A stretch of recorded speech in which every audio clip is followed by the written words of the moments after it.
ठीक है। तो ग्रंथियों में देखोगे आप, टॉपिक है ग्रंथियां। ठीक। मानव शरीर में दो प्रकार की ग्रंथियां होती हैं। मानव शरीर में दो प्रकार की ग्रंथियां होती हैं। बहिस्रावी बहिस्रावी एक्सोक्राइन और अंतःस्रावी। बहिस्रावी एक्सोक्राइन और अंतःस्रावी एंडोक्राइन।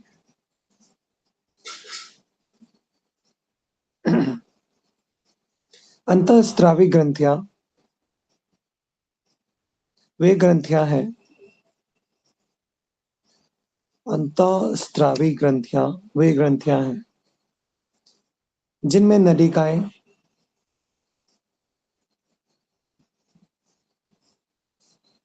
डक्ट्स नहीं होते। नलिकाएं डक्ट्स नहीं होती। तो पहला हम जो देख रहे हैं अंतःस्रावी ग्रंथियां देख रहे हैं, इसलिए उसके बारे में बता रहे हैं। इसलिए इन्हें नलिका विहीन ग्रंथियां कहा जाता है। इसलिए इन्हें नलिका विहीन ग्रंथियां कहा जाता है।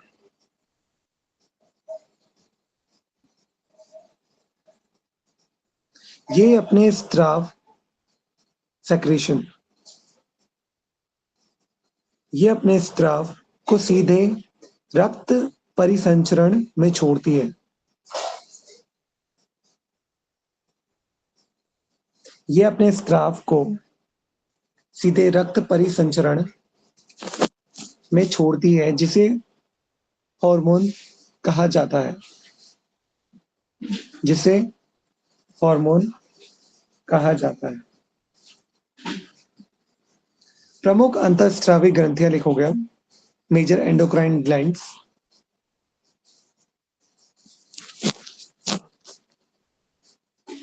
पहला है पीयूष ग्रंथि, पिट्यूटरी ग्लैंड।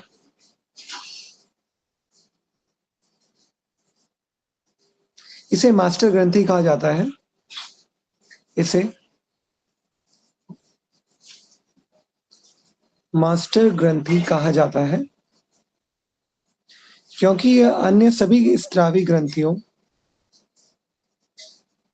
क्योंकि यह अन्य सभी अंतःस्रावी ग्रंथियों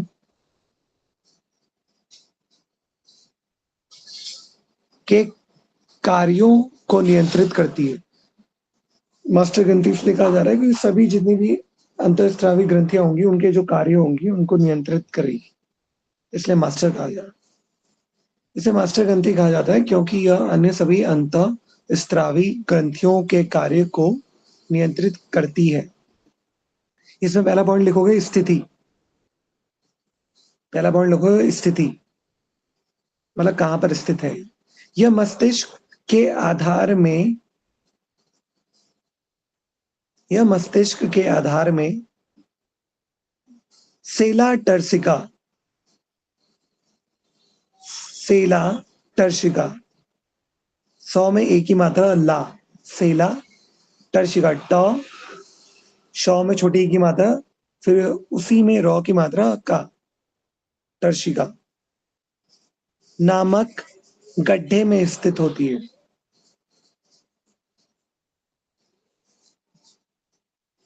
यह मस्तिष्क के आधार में सेला टर्शिका नामक गड्ढे में स्थित होती है।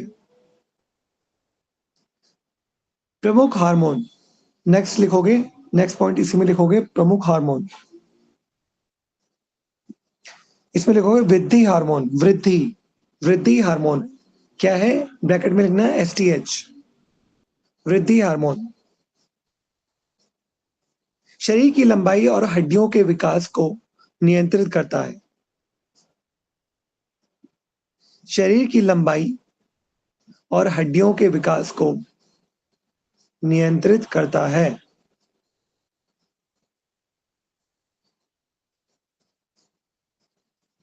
फिर नेक्स्ट पॉइंट लिखोगे टीएसएच। टीएसएच इसमें लिखोगे थायराइड ग्रंथि को उत्तेजित करता है, थायराइड ग्रंथि को उत्तेजित करता है।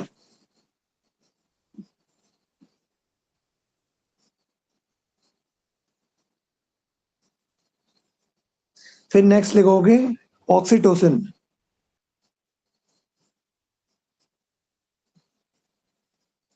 प्रसव के समय और दुग्ध स्त्राव में सहायक, प्रसव के समय और दुग्ध स्त्राव में सहायक।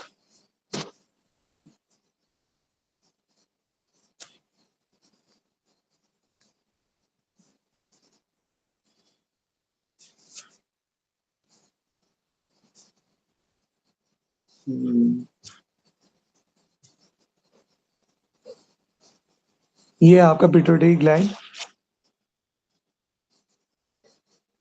या ये छोटा सा, ये जो आपको दिख रहा है, ठीक। बस लोकेशन देख लो एक बार दिमाग में फीड करने के लिए। ये पिट्यूटरी ग्लैंड, ठीक है, इस जगह पे।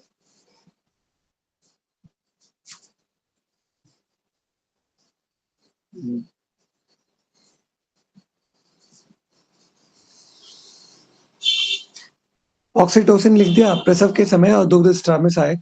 फिर नेक्स्ट देखो थायराइड ग्लैंड, थायराइड ग्लैंड,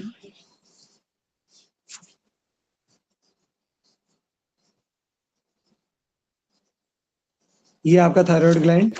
ये पिट्यूटरी के अंडर ही लिखना है, अलग पॉइंट है? नहीं, ये अलग है, ग्रंथियां है मेजर एंडोक्राइन ग्लैंड है। तो पहला हो गया पिट्यूटरी, अब सेकंड है हमारा थायराइड ग्लैंड।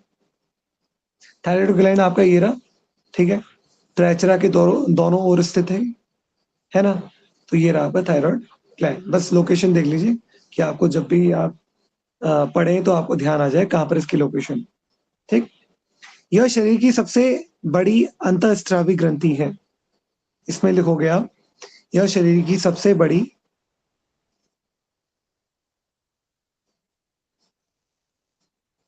अंतःस्रावी ग्रंथि है।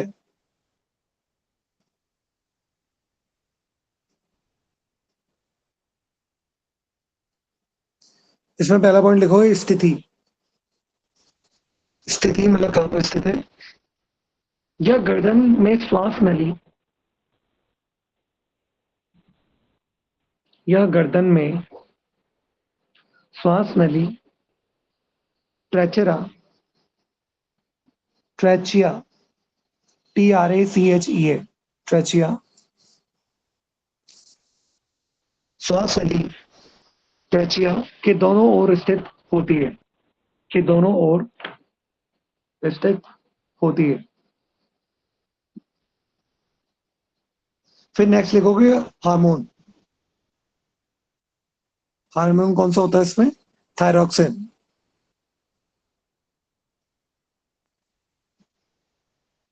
हार्मोन लिखोगे थायरॉक्सिन, THYROXINE, थायरॉक्सिन। इसमें आयोडीन की मात्रा अधिक होती है, इसमें आयोडीन की मात्रा अधिक होती है। नेक्स्ट लिखोगे कार्य, नेक्स्ट पॉइंट कार्य। यह कोशिकीय श्वसन की गति को तीव्र करता है, यह कोशिकीय श्वसन की गति को तीव्र करता है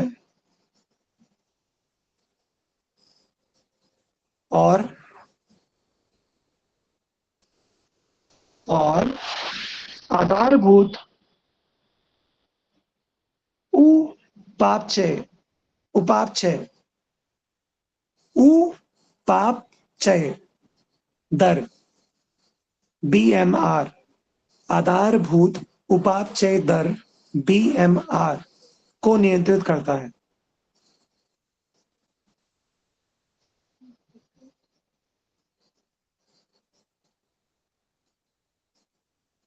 इसकी कमी से घेंगा, गॉइटर, इसकी कमी से घेंगा, घेंगा, घेंघा, गॉइटर, और जड़वा मनता, और जड़वा, जड़वा मनता, जड़वा मनता। क्रिटिनिज्म, जिसे इंग्लिश में बोल रहे हैं क्रिटिनिज्म, CRETINISM,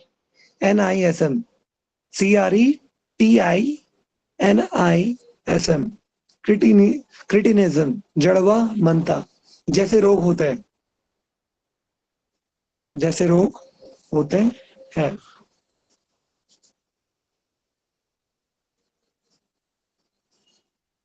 फिर नेक्स्ट है हमारा एड्रिनल ग्रंथि। एड्रिनल ग्रंथि, इसे आपातकालीन ग्रंथि या करो या मरो ग्रंथि कहते हैं।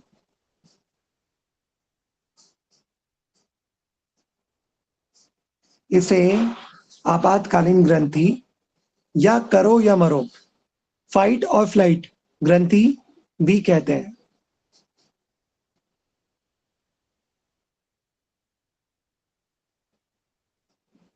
अब पहला पॉइंट लिखो इसमें, स्थिति। इसकी स्थिति कहां पर है? स्थिति, यह प्रत्येक वृक्क, किडनी, यह प्रत्येक वृक्क, किडनी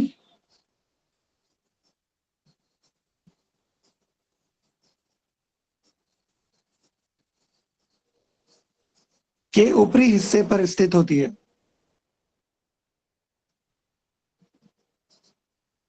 के ऊपरी हिस्से में स्थित होती है। ये देखो, ये रहा एड्रिनल ग्लैंड्स, किडनी के प्रत्येक हिस्से के ऊपरी हिस्से में। ठीक, किडनीज और उसके ऊपर जो येलो येलो है, एड्रिनल ग्लैंड्स। ठीक, फिर प्रमुख भाग और हार्मोन। नेक्स्ट लिखो, प्रमुख भाग और हार्मोन। इसमें लिखोगे पहला कॉर्टेक्स, कॉर्टेक्स, CORTEX, कॉर्टेक्स। यह यहां से, सॉरी, यहां से कॉर्टिसोल, यहां से कॉर्टिसोल और एल्डोस्टेरोन, यहां से कॉर्टिसोल और एल्डोस्टेरोन, एल्डोस्टेरोन स्रावित होते हैं।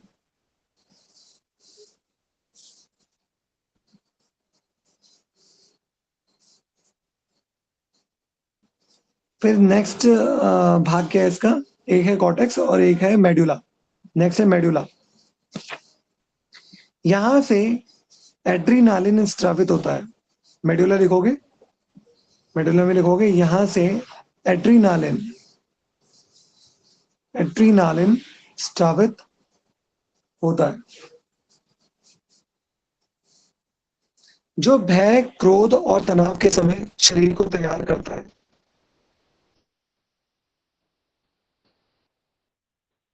अभी एप्स्टीन आइलैंड का आप देख रहे थे, तो उसमें यही निकाल के इसका सेवन किया जा रहा था। तो यही एड्रिनल हार्मोन की बात हो रही थी वहां पर। फिर नेक्स्ट है हमारा अगन्याशय, पैनक्रियास।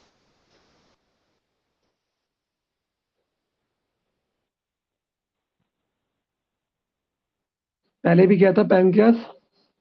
पैनक्रियास का अगर करना चाहो तो पहले वाला ही कर लेना। ठीक, कर रखा है पैनक्रियास? हाँ, तो उसमें वही आप लिख सकते हो। ठीक, तो नेक्स्ट है फिफ्थ मेजर ग्लैंड है हमारा पैराथायरॉयड ग्रंथि। पैराथायरॉयड ग्रंथि, इसमें पहला पॉइंट लिखो, स्थिति। इसकी स्थिति कहां पर है? थायराइड ग्रंथि के पीछे स्थित, जो थायराइड ग्रंथि है उसके पीछे स्थित होती है।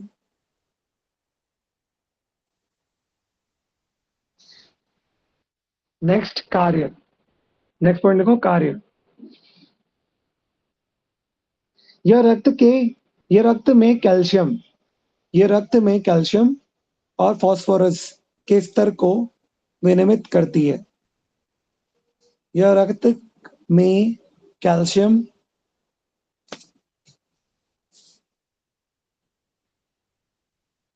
और फास्फोरस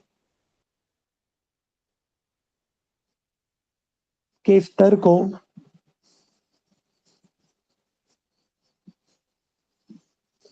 विनियमित करती है।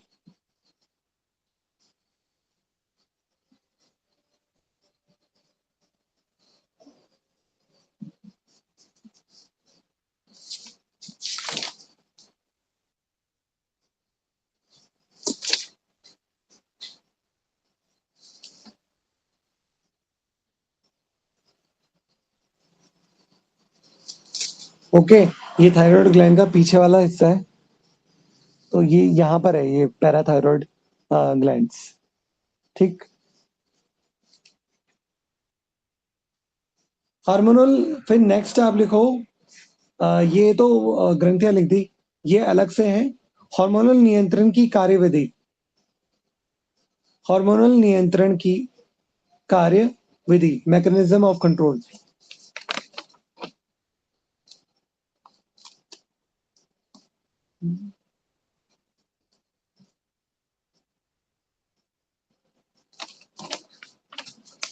हार्मोन का स्राव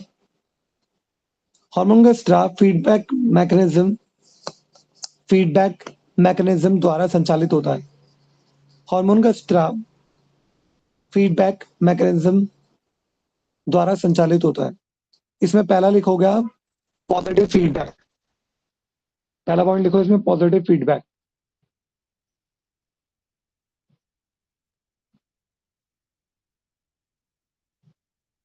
जब किसी हार्मोन की कमी होने पर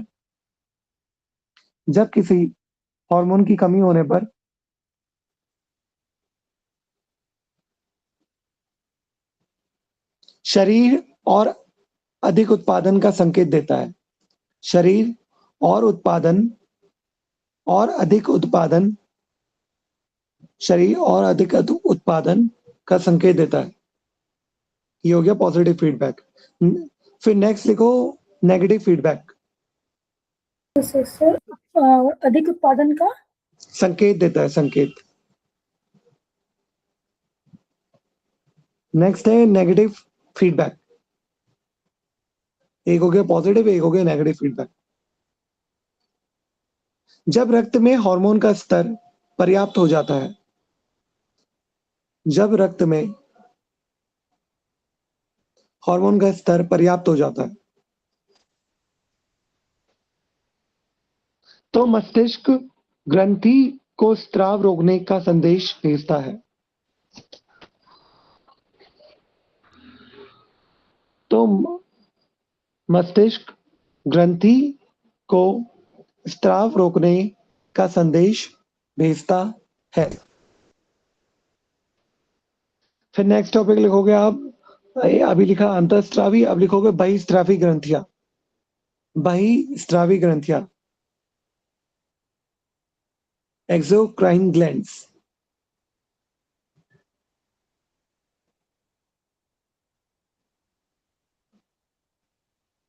परिभाषा में आप लिखोगे बहिस्रावी ग्रंथियां वे ग्रंथियां होती हैं, बहिस्रावी ग्रंथियां वे ग्रंथियां होती हैं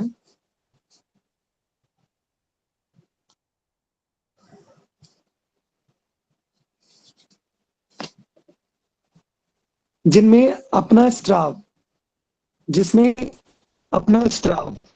लक्ष्य अंग तक पहुंचने के लिए नलिकाएं होती हैं। जिनमें अपना स्राव सेक्रेशन लक्ष्य अंग तक पहुंचने, अपना स्राव लक्ष्य अंग तक पहुंचने के लिए नलिकाएं होगी हमारी डक्ट्स, DUCTS, डक्ट्स होती हैं। इसलिए इन्हें नलिका युक्त ग्रंथियां भी कहा जाता है। इसलिए इन्हें नलिका युक्त ग्रंथियां भी कहा जाता है।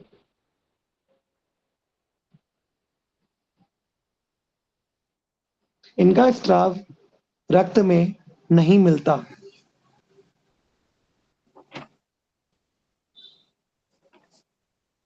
इनका स्राव रक्त में नहीं मिलता,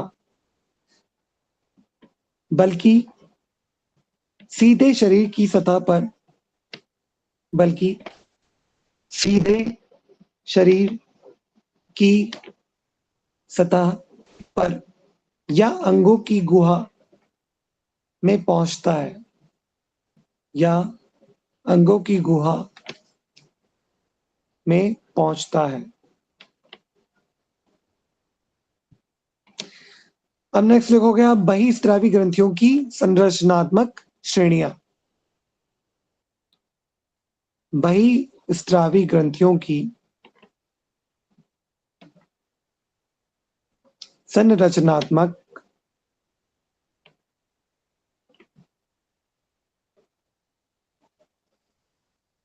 श्रेणियां।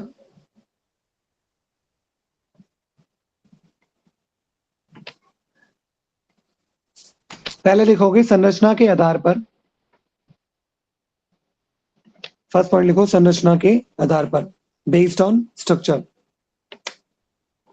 इसमें पहला पॉइंट लिखोगे एक कोशिया यूनिसेलुलर, एक कोशिया कोशिकीय, एक कोशिकीय यूनिसेल्युलर। जैसे goblet cells, GOBLET, CELLS, goblet cells जो श्लेष्मा, जैसे गॉबलेट सेल्स जो श्लेष्मा, श्लेष्मा हमारा हो गया इंग्लिश में म्यूकस, MUCUS, म्यूकस का स्त्राव करती है, का स्त्राव करती है। फिर नेक्स्ट हमारा है कोशिकीय, बहु कोशिकीय मल्टी सेल्यूलर।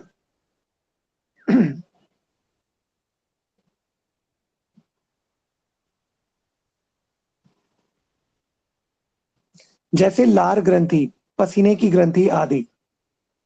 जैसे लार ग्रंथि, पसीने की ग्रंथि आदि। फिर नेक्स्ट पॉइंट आप लिखोगे, सेकंड पॉइंट, स्त्राव की विधि के आधार पर। संरचना के आधार पर देखा, अब देखेंगे स्त्राव की विधि के आधार पर, based on mode of secretion, based on mode of secretion. यहां लिखोगे यह सबसे महत्वपूर्ण वर्गीकरण है, यह सबसे महत्वपूर्ण वर्गीकरण है। इसमें पहला पॉइंट लिखोगे आप merocrine, merocrine, MEROCRINE, Miro English में मीरो बोल रहे हैं, हिंदी में मीरो बोल रहे हैं, तो MEROCRINE, मीरोक्राइन। कोशिका को बिना नुकसान पहुंचाए, कोशिका को बिना नुकसान पहुंचाए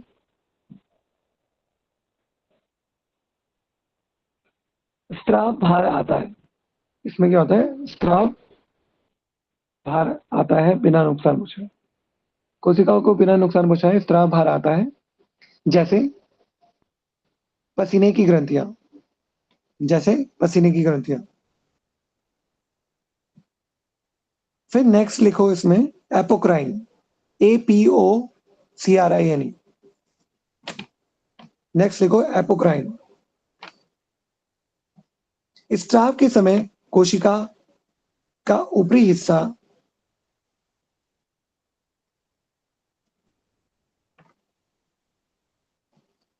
स्त्राव के समय कोशिका का ऊपरी हिस्सा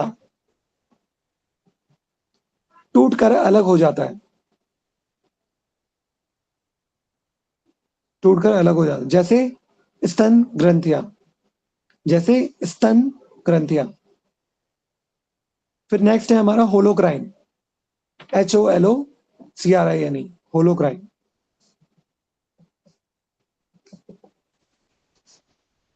स्राव के लिए पूरी कोशिका ही नष्ट हो जाती है। स्राव के लिए पूरी कोशिका ही नष्ट हो जाती है।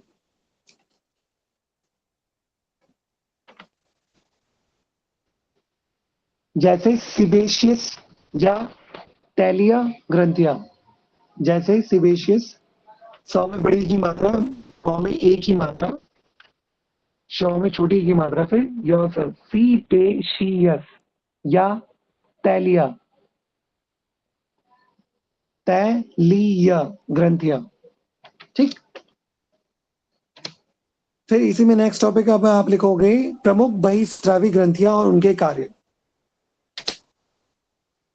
प्रमुख बहिस्रावी ग्रंथियां और उनके कार्य। पहला इसमें लिखोगे लार ग्रंथि, लार ग्रंथियां, लार ग्रंथियां, सलाइवरी ग्लैंड्स।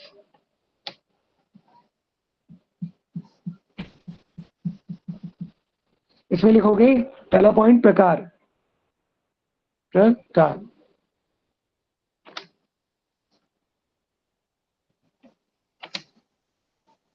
इसमें लिखोगे पैरोटिड, पैरोटिड,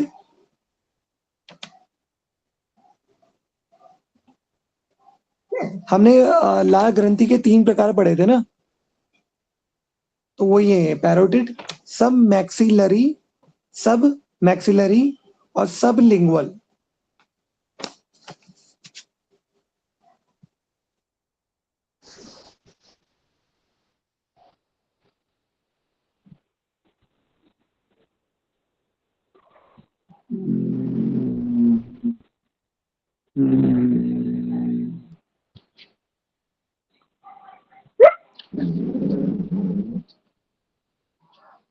ये देखो पैरोटिड ग्लैंड, सलाइवरी ग्लैंड में पैरोटिड ग्लैंड हो गया ये।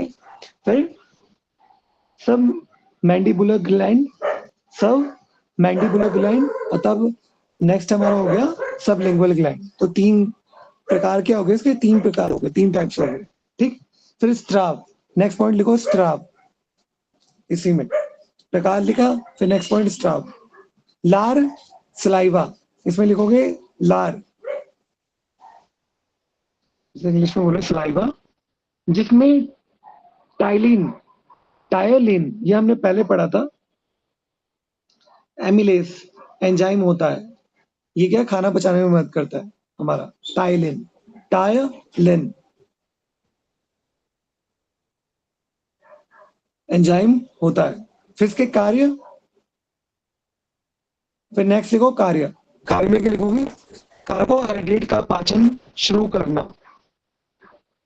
कार्बोहाइड्रेट का पाचन शुरू करना, और कार्बोहाइड्रेट का पाचन शुरू करना, और मुख गुहा को नम रखना, मुख गुहा को नम रखना। फिर नेक्स्ट लिखो, नेक्स्ट वो लिखो यकृत, लिवर। अभी लाल ग्रंथियां लिखा, अब नेक्स्ट लिखो, सेकंड लिखो यकृत, लिवर। शरीर की सबसे बड़ी ग्रंथि, शरीर की सबसे बड़ी ग्रंथि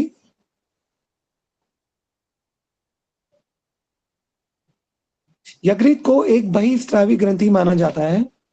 यकृत को एक बहिस्रावी ग्रंथि माना जाता है।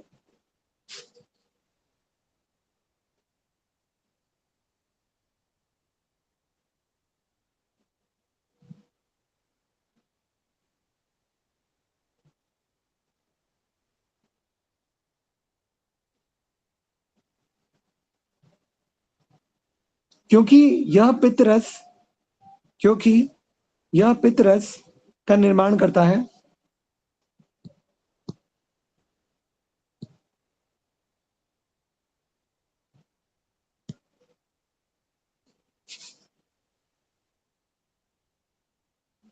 क्योंकि यह पित्तरस का निर्माण करता है। जो पित्त नली के माध्यम से ग्रहणी में जाता है, जो पित्त नली के माध्यम से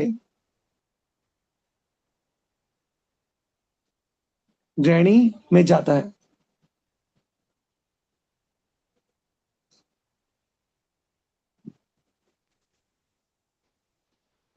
इसका एक पॉइंट बना के लिखना कार्य। कार्य कार्य में लिखना वसा का पाइसीकरण। कार्य में लिखोगे वसा का पाइसीकरण,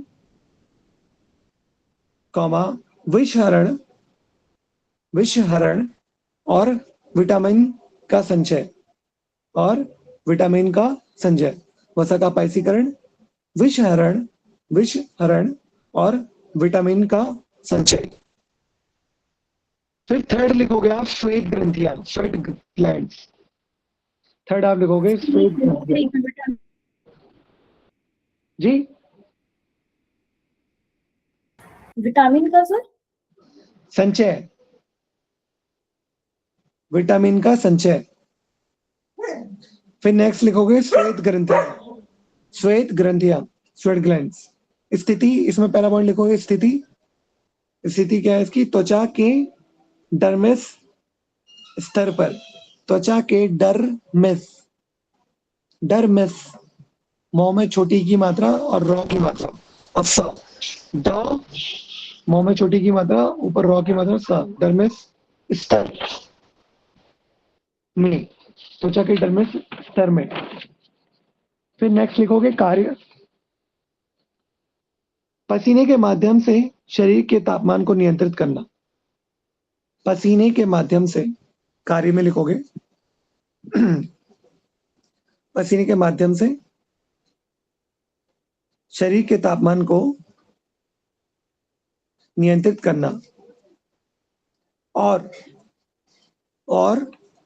अपशिष्ट पदार्थों को बाहर निकालना,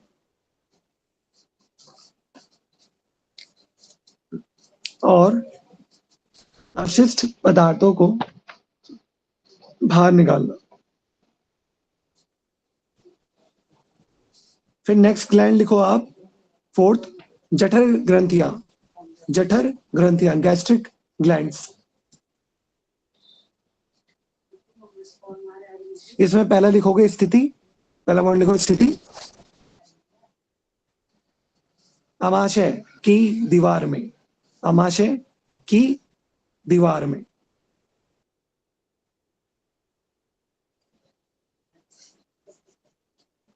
स्त्राव, सेकंड पॉइंट लिखोगे स्त्राव। पेप्सिन, क्या निकालता है? पेप्सिन।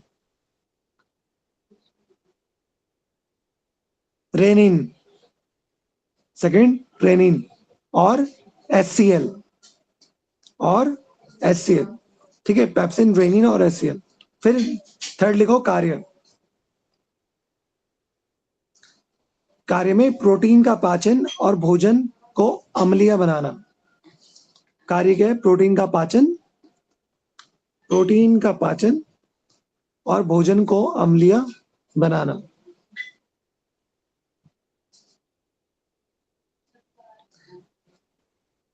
फिर फिफ्थ लिखो अगन्या से, पैनक्रियाज।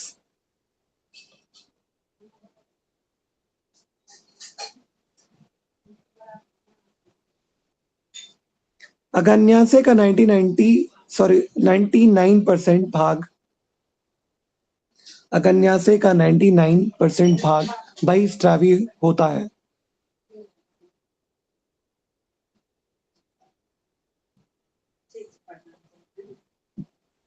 इसमें पहला पॉइंट लिखो स्त्राव, पहला पॉइंट लिखो स्त्राव। अगन्यासी रस क्या निकालता है? पैनक्रियाटिक जूस, अगन्यासी रस, जिसमें ट्रिप्सिन, ये पहले भी पढ़ा था, ट्रिप्सिन, लाइपेज, एमिलेज। अगन्यासी रस जिसमें ट्रिप्सिन, लाइपेज और एमिलेज होते हैं। फिर नेक्स्ट लिखो इसका कार्य।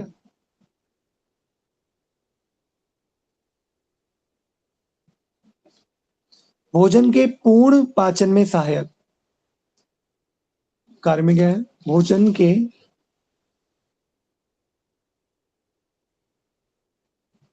पूर्ण पाचन में सहायक।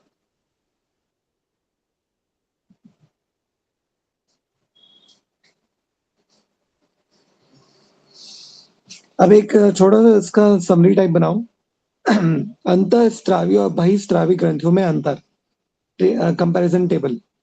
ठीक,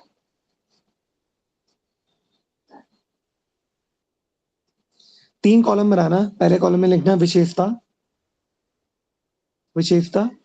सेकंड कॉलम में लिखना बहिस्रावी और थर्ड कॉलम में लिखना अंतःस्रावी। विशेषता, बहिस्रावी, अंतःस्रावी, तीन कॉलम बनाए।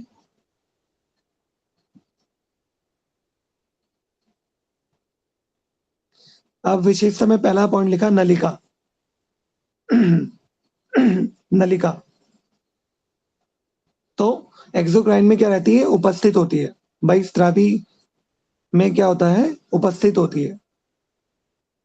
ठीक है, और अंतःस्रावी में क्या है? अनुपस्थित होती है। नलिका बहिस्रावी में उपस्थित और अंतःस्रावी में अनुपस्थित।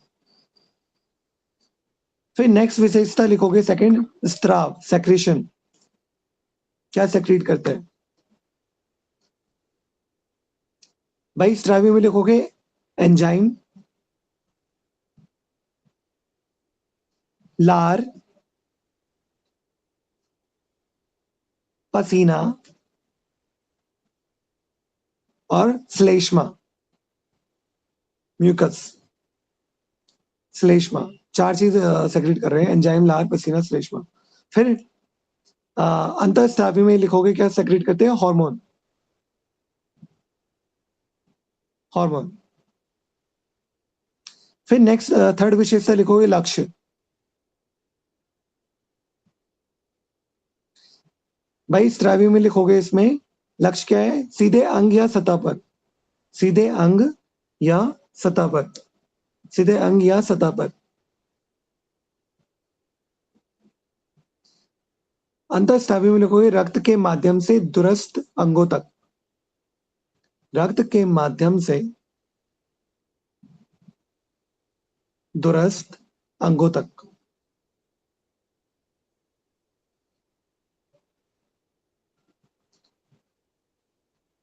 फिर फोर्थ लिखो उदाहरण।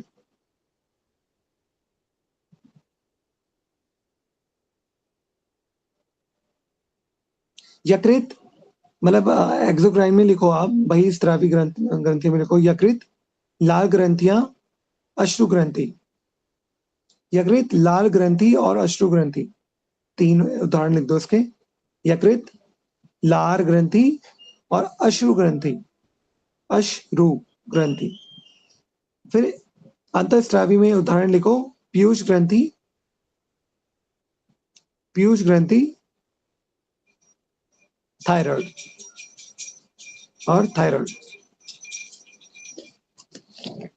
तो एक ब्रीफ कंपैरिजन आपके दिमाग में रहेगा इसका हमेशा। अब नेक्स्ट टॉपिक लिखो एंजाइम और हार्मोन में अंतर।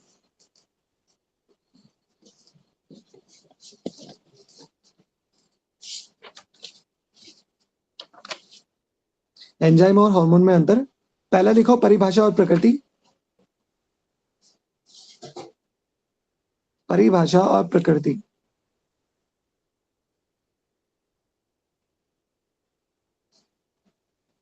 एंजाइम, इसमें पहला पॉइंट लिखो एंजाइम,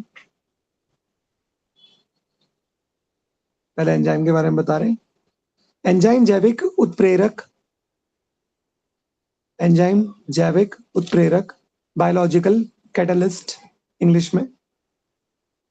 एंजाइम जैविक उत्प्रेरक, बायोलॉजिकल कैटलिस्ट होते सर हैं। आपने परिभाषा और प्राकृतिक लिखा है, जैसे इसी का लिखा रहे एंजाइम का।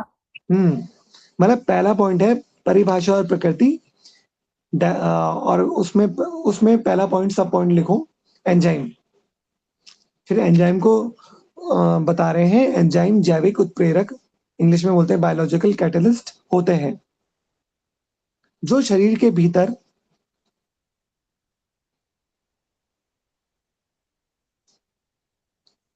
जो शरीर के भीतर रासायनिक अभिक्रियाओं की गति को बढ़ाते हैं, जो शरीर के भीतर रासायनिक अभिक्रियाओं की गति को बढ़ाते हैं।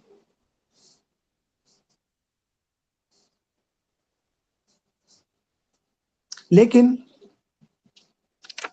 स्वयं अभिक्रिया में खर्च नहीं होते। लेकिन स्वयं अभिक्रिया में खर्च नहीं होते।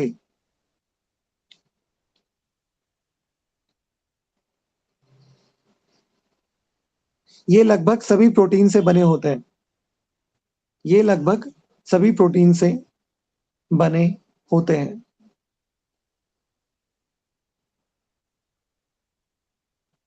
फिर नेक्स्ट इसी में नेक्स्ट लिखो हार्मोन। एंजाइम लिखा, अब हार्मोन। हार्मोन में लिखेंगे हार्मोन रासायनिक संदेशवाहक। हार्मोन रासायनिक संदेशवाहक होते हैं, केमिकल मैसेंजर्स होते हैं, जो विशिष्ट अंगों को कार्य करने के लिए जो विशिष्ट अंगों को कार्य करने के लिए उत्तेजित या नियंत्रित करते हैं। उत्तेजित या नियंत्रित करते हैं। ये प्रोटीन एक बार सर रिपीट कर दीजिए। जो विशिष्ट अंगों को कार्य करने के लिए उत्तेजित या नियंत्रित करते हैं। उत्तेजित या नियंत्रित करते हैं।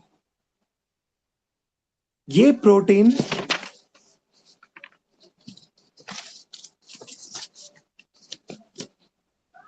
एस्टेरॉइड या अमीनो एसिड के ये प्रोटीन एस्टेरॉइड या अमीनो एसिड के व्युत्पन्न हो सकते हैं। व्युत्पन्न हो सकते हैं।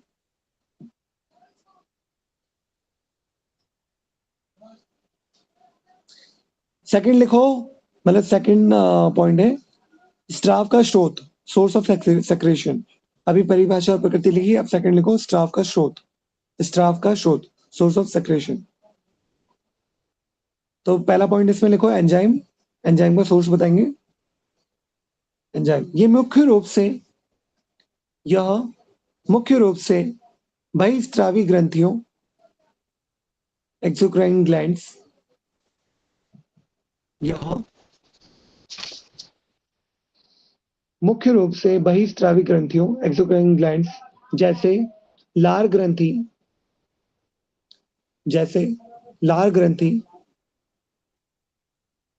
जठर ग्रंथि आदि द्वारा स्रावित होते हैं। आदि द्वारा स्रावित होते हैं। फिर नेक्स्ट लिखो हार्मोन। हार्मोन का सोर्स यह अंतःस्रावी ग्रंथियों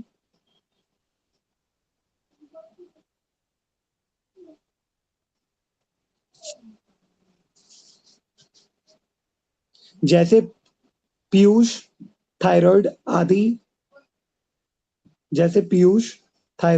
आदि द्वारा सीधे रक्त में छोड़े जाते हैं। जैसे पीयूष थायराइड आदि द्वारा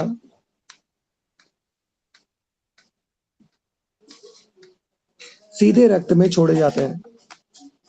सीधे रक्त में छोड़े जाते हैं। फिर थर्ड पॉइंट लिखो कार्य करने का स्थान, साइट ऑफ एक्शन। कार्य करने का स्थान, इसमें लिखो पहला एंजाइम। फर्स्ट में लिखो एंजाइम। ये सामान्यतः उसी स्थान पर कार्य करते हैं। ये सामान्यतः उसी स्थान पर कार्य करते हैं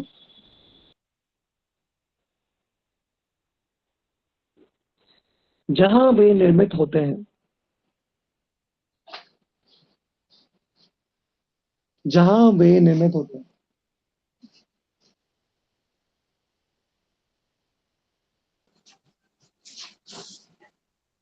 उदाहरण लार ग्रंथियों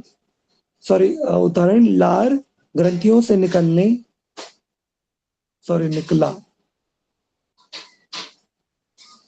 उदाहरण लार ग्रंथियों से निकला टाइलिन मुख गुहा में ही कार्य करता है।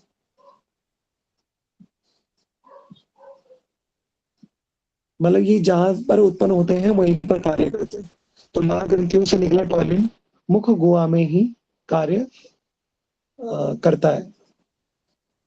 मुख गुहा में ही कार्य करता है। फिर हार्मोन लिखो नेक्स्ट।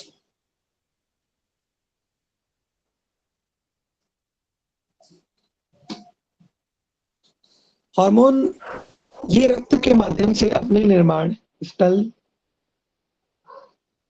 ये रक्त के माध्यम से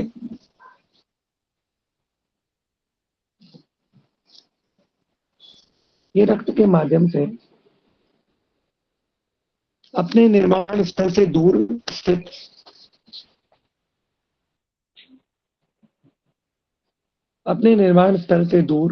स्थित लक्ष्य अंगों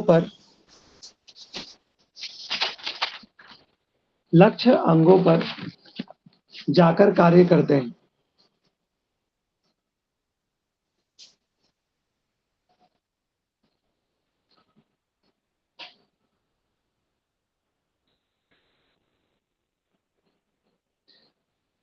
अब इनका तुलनात्मक तालिका देख लो। एक मुख्य अंतर तुलनात्मक तालिका लिखो। 3 कॉलम बनाना, विशेषता, फिर एंजाइम का, फिर हार्मोन का। विशेषता, एंजाइम, हार्मोन, 3 कॉलम बनाए।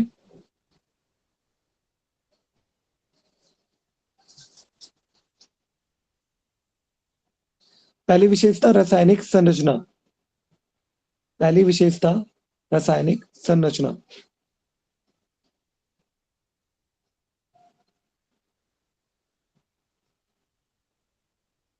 ये हमेशा प्रोटीन होते हैं। मतलब एंजाइम में लिखना, ये हमेशा प्रोटीन होते हैं। फिर हार्मोन में लिखना, ये प्रोटीन पेप्टाइड या एस्टेरॉइड हो सकते हैं।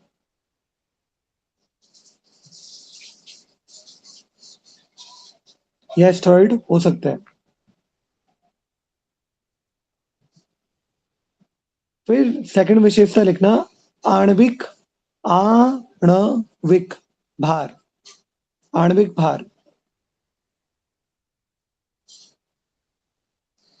एंजाइम में लिखना, इनका आणविक भार उच्च होता है। और हार्मोन में लिखना है, इनका आणविक भार कम होता है। शॉर्ट में लिख देना, इनका आणविक भार उच्च होता है। हार्मोन में जाके सेम बट लो कर देना। फिर परिवहन, थर्ड विशेषता परिवहन। ये नलिकाओं द्वारा प्रभावित होते हैं। एंजाइम्स जो होते हैं ये नलिकाओं द्वारा प्रवाहित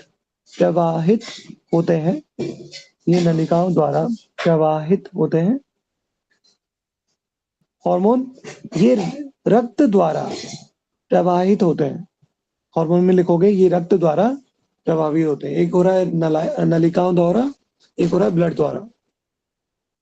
फिर फोर्थ विशेषता अभिक्रिया के बाद। तो एंजाइम में लिखोगे ये अभिक्रिया के बाद अपरिवर्तित रहते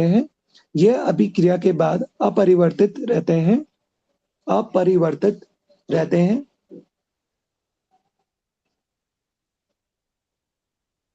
और दोबारा उपयोग किए जा सकते हैं।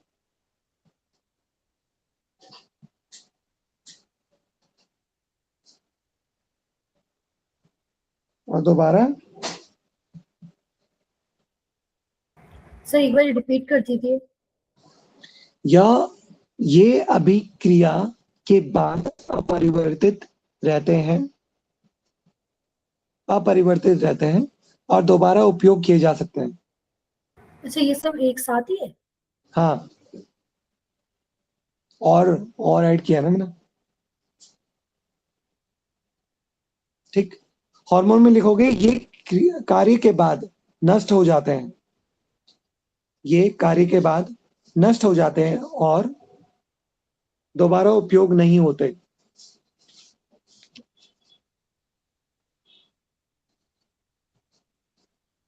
और दोबारा उपयोग नहीं होते, मतलब एंजाइम जो होते हैं वो नष्ट नहीं होते, तो इसलिए वो दोबारा यूज किए जा सकते हैं, पर हार्मोन नष्ट हो जाते हैं अपने कार्य के बाद।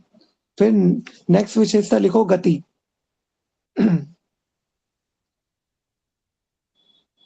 तो एंजाइम में लिखोगे इनकी क्रिया बहुत तीव्र होती है, इनकी क्रिया बहुत तीव्र होती है। हार्मोन में लिखोगे इनकी क्रिया धीमी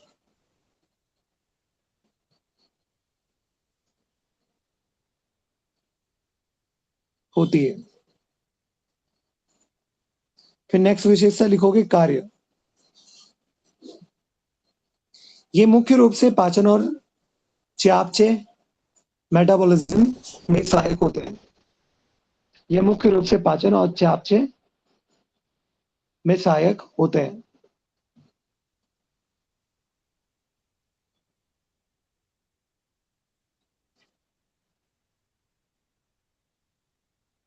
हार्मोन में लिखोगे ये वृद्धि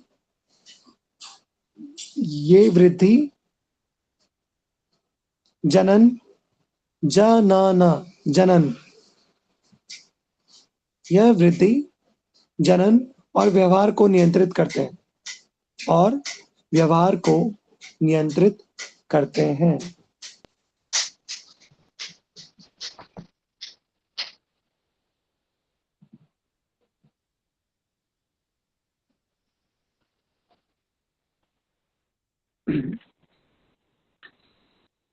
ठीक, तो ये हो गया इनका। अब आओ पीयूष ग्रंथि, मास्टर ग्रंथि पे। मतलब नेक्स्ट टॉपिक है पीयूष ग्रंथि।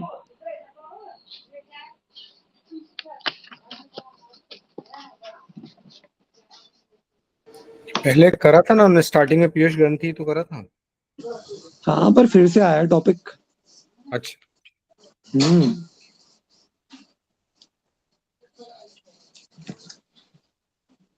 पीयूष ग्रंथि, मास्टर ग्रंथि। इसमें लिखो पीयूष ग्रंथि एक छोटी,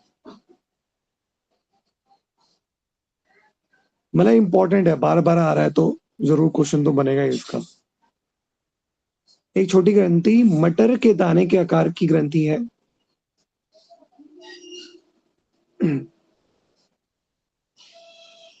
मटर के दाने के आकार की ग्रंथि है जो शरीर की अन्य अधिकांश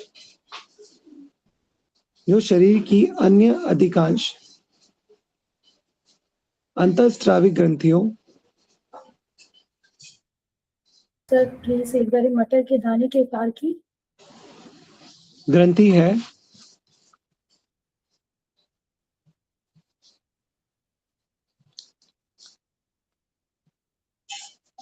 जो शरीर की अन्य अधिकांश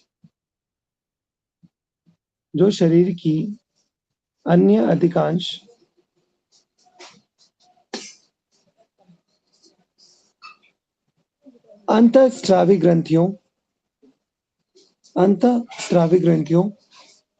की गतिविधियों को नियंत्रित करती है।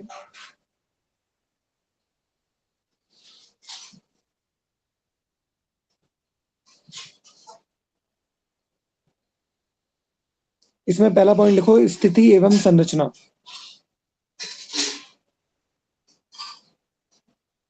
स्थिति एवं संरचना। और पहला पॉइंट लिखो इसमें, मतलब इसी में सब पॉइंट लिखो। पहला स्थिति,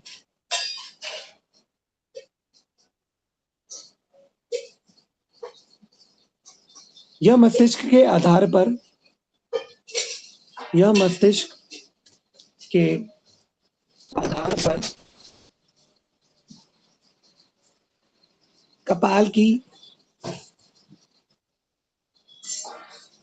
कपाल की सेफनॉइड बोन SPHENOID, सेफनॉइड, SPHENOID, सेफनॉइड बोन के एक गड्ढे में स्थित होती है,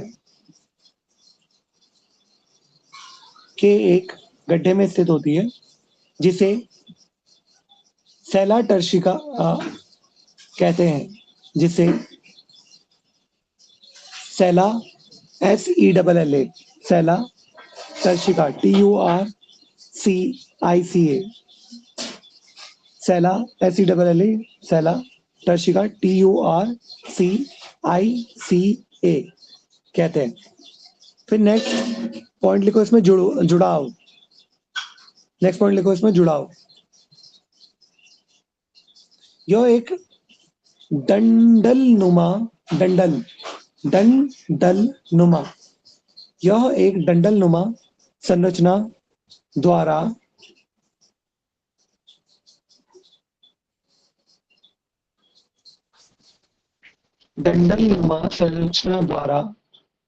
हाइपोथैलेमस से जुड़ी होती है। हाइपोथैलेमस से जुड़ी होती है, जिसे इनफंडीबुलम कहा जाता है। इनफंडी FUNDI, फंडी, बुलम BULUM, इनफंडीबुलम कहा जाता है। फिर नेक्स्ट पॉइंट लिखो भार। इसी में भार, इसका वजन लगभग 0.5 से 0.6 ग्राम होता है। 0.5 से 0.6 ग्राम होता है।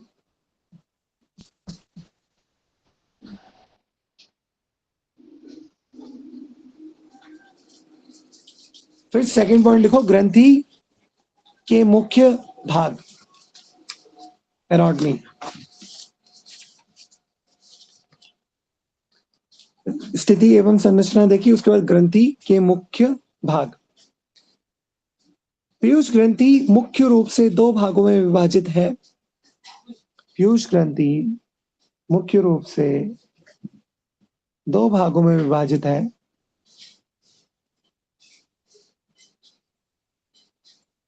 पहला लिखो अग्र पीयूष, एंटीरियर पिट्यूटरी, अग्र Piyush, anterior ANTERIOR, pituitary PITUITARY, sorry, PITUITARY। तो इसमें लिखो यह ग्रंथि का 75% भाग बनता है।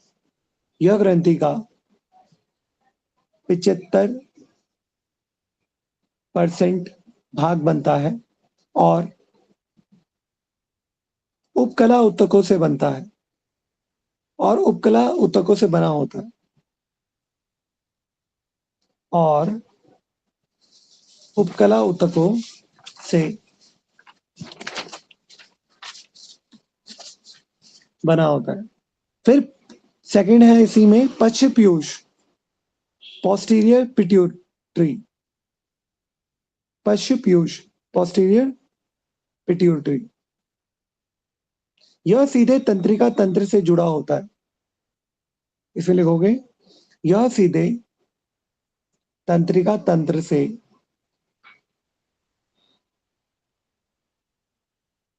जुड़ा होता है।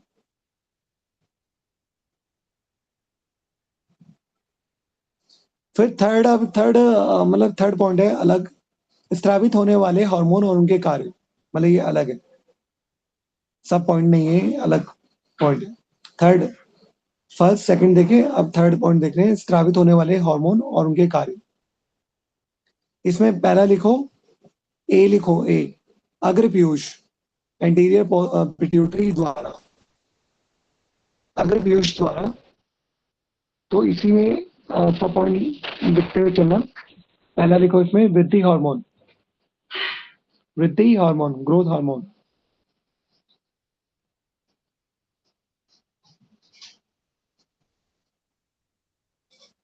हड्डियों और मांसपेशियों की वृद्धि,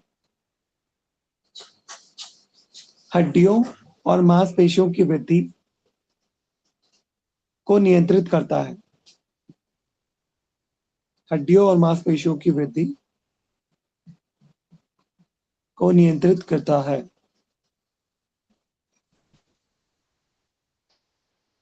फिर नेक्स्ट पॉइंट लिखो इसमें,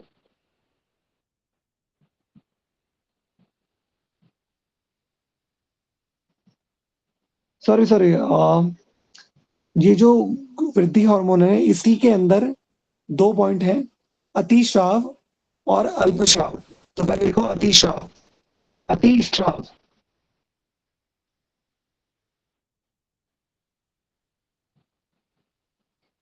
मां का आया था जाइगेंटिज्म, जिसमें अतिस्राव होते हैं, मतलब जब ग्रोथ हार्मोन ज्यादा रिलीज होते हैं वो जाइगेंटिक बॉडी उनकी देखने को मिलती है ना। तो इसमें आप लिखो अतिस्राव में मां का आया था, मां का आया था, और एक्रोमेगाली, मां का आया था जाइगेंटिज्म और एक्रोमेगाली, एक्रोमेगाली। फिर दूसरा लिखो अल्पस्राव। अल्पस्राव, इसमें लिखोगे बौनापन, डॉर्फिज्म। अल्पस्राव, बौनापन, डॉर्फिज्म। फिर नेक्स्ट सब पॉइंट लिखो थायराइड उत्तेजक हार्मोन। थायराइड उत्तेजक हार्मोन, TSH।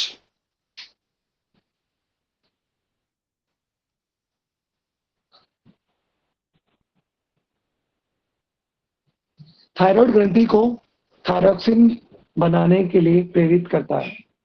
थायराइड ग्रंथि को, थायराइड ग्रंथि को थायरॉक्सिन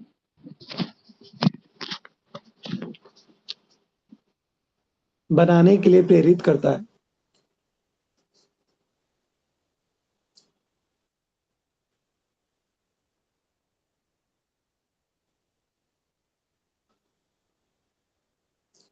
फिर नेक्स्ट आप लिखो इसमें, नेक्स्ट पॉइंट एड्रीनो,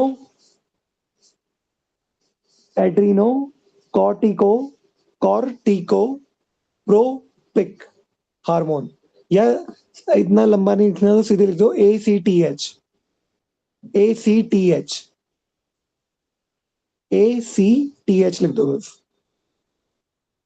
इसमें लिखो एड्रिनल कॉर्टेक्स, एड्रिनल कॉर्टेक्स को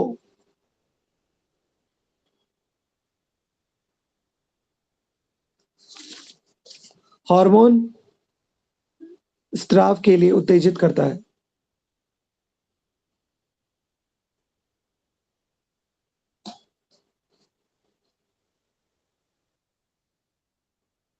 एड्रिनल कॉर्टेक्स को हार्मोन स्राव के लिए उत्तेजित करता है।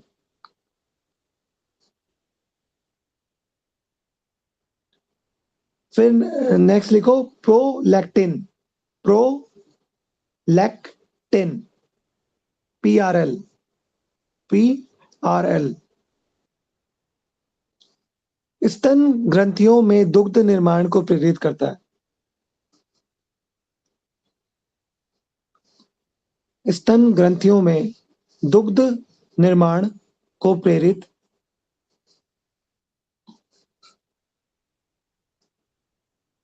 करता है।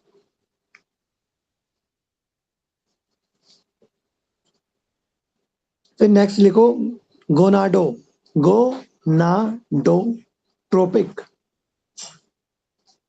गोनाडोट्रोपिक हार्मोन, ब्रैकेट में लिखना FSH NLH। Gonadotropic hormone, bracket में लिखना FSH एंड LH। इसमें लिखोगे जनन जनन अंगों, जनन अंगों जैसे अंडाशय और विषण विषण वृषण, अंडाशय और वृषण वृषण की क्रियाशीलता को नियंत्रित करते हैं, की क्रियाशीलता को नियंत्रित करते हैं। अब बी पॉइंट लिखो, इसमें पश्य पीयूष, उसके बारे में लिख रहे हैं। पश्य पीयूष द्वारा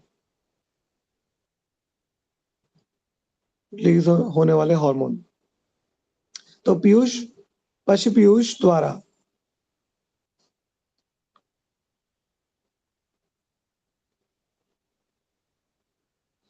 यह हार्मोन नहीं बनाता, यह हार्मोन नहीं बनाता है,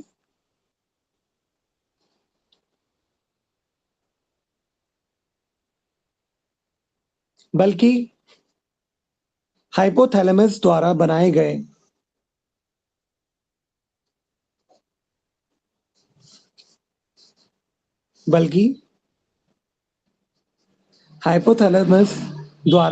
गए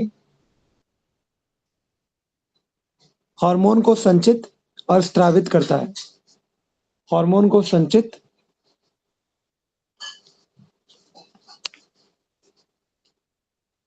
और स्रावित करता है।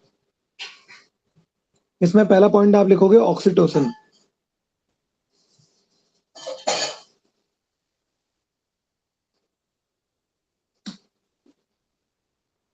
इसमें पहला पॉइंट लिखोगे ऑक्सीटोसिन।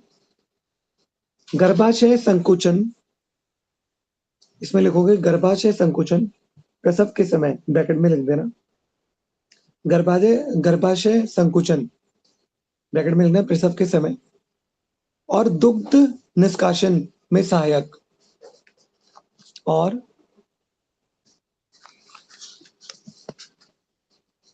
दुग्ध निष्कासन में सहायक। इसे लव हार्मोन भी कहते हैं, इसे लव हार्मोन भी कहते हैं।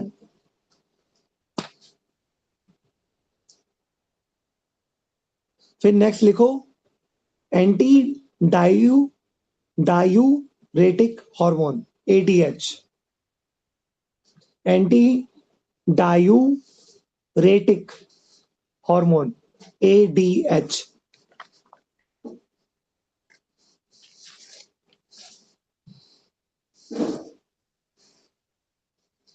वृक्क में जल के पुनर्अवशोषण, वृक्क में जल के पुनर्अवशोषण को बढ़ाता है। वृक्क में जल के पुनर्अवशोषण को बढ़ाता है और रक्तचाप को नियंत्रित करता है, और रक्तचाप को नियंत्रित करता है। इसकी कमी से डायबिटीज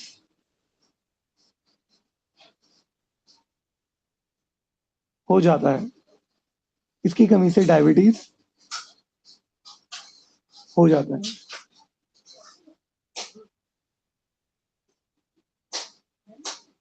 फिर फोर्थ पॉइंट लिखो आप। अभी तो स्रावित होने वाले हार्मोन और उनके कार्य देखे थर्ड में। अब फोर्थ लिखो पीयूष ग्रंथि का नियंत्रण, master of the master. Piyush ग्रंथि का नियंत्रण, मास्टर ऑफ द मास्टर।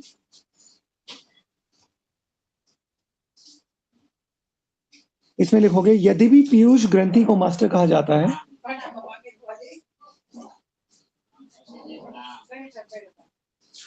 यद्यपि पीयूष ग्रंथि को मास्टर कहा जाता है,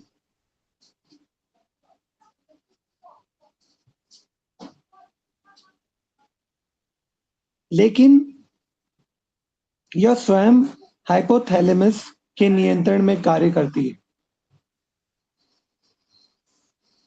लेकिन यह स्वयं हाइपोथैलेमस के नियंत्रण में कार्य करती है। हाइपोथैलेमस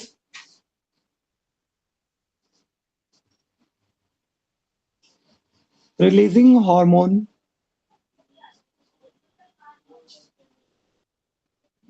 हाइपोथैलेमस रिलीजिंग हार्मोन भेजकर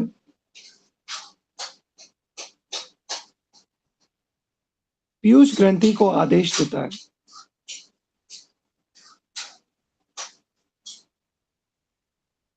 हाइपोथैलेमस रिलीजिंग हार्मोन भेजकर पीयूष ग्रंथि को आदेश देता है। फिर नेक्स्ट पॉइंट लिखो, फिफ्थ पॉइंट, आयुर्वेदिक महत्व। आयुर्वेदिक महत्व, आयुर्वेद और योग विज्ञान में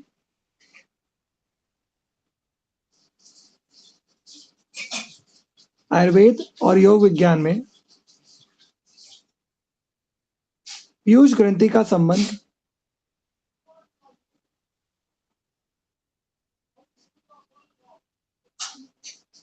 पीयूष ग्रंथि का संबंध आज्ञा चक्र, थर्ड आई चक्र से जोड़ा गया है।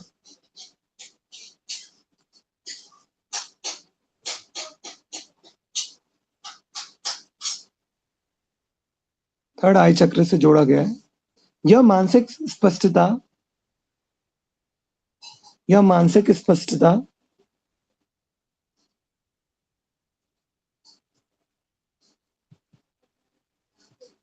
अंतर्ज्ञान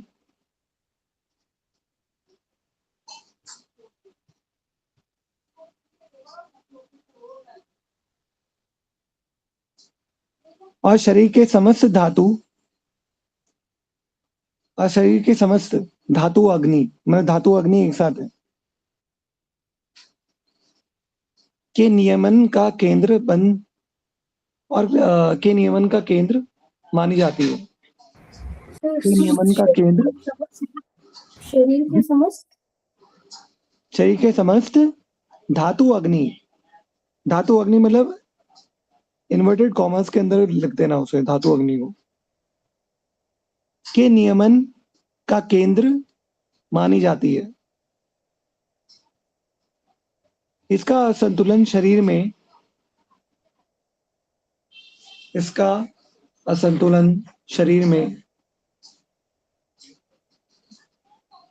वात और कफ के विकारों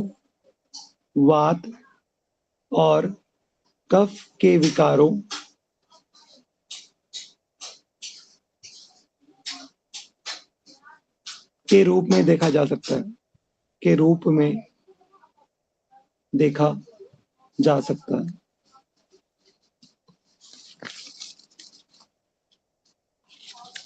ठीक, फिर आज के लिए इतना ही, आगे कल करेंगे।